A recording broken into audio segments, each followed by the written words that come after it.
Abominación. Chapter 1. A Night on the Moor. He cursed himself as the blood leaked from his mangled shoulder. The rumor-haunted moor had promised a trove of rare nocturnal flora and fungi. But he'd been a fool to venture so far without a guide. The beast had pounced without warning and left him in a bad way. Gripping his wound and gritting his teeth, he stumbled toward home under the moon's wide, pitiless eye. Chapter 2. The Antidote Elusive. This infection wore no fever. Instead, his veins ran cold as the moor.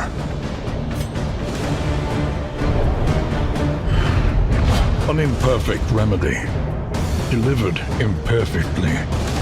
He collapsed in agony on the stone floor of his laboratory, racked with violent spasms. Chapter 3. The Tower. The weight of iron shackles roused him from his catatonia.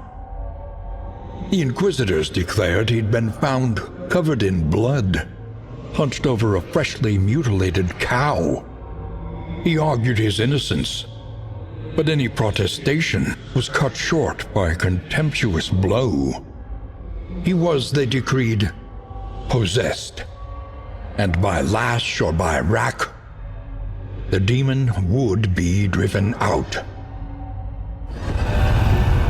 Chapter 4. Mark of the Beast. The hooded acolytes were accompanied by a torturer. The Order had sent its most rabid dogs to exorcise the demon.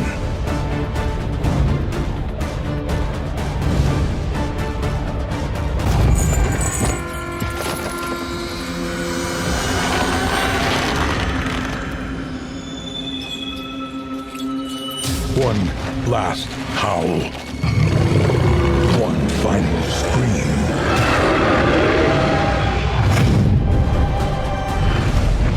Fear, indignation, confusion, and rage. His terror triggered a cathartic transformation. Chapter 5. Inhuman Bondage. He regained his faculties, huddled in the brooding darkness of the catacombs, far beneath the tower. The echoes of horrified screams and the clang of alarm bells pricked his ears.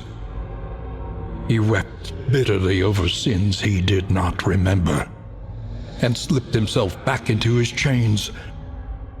He was an abomination, and could no longer trust his own body.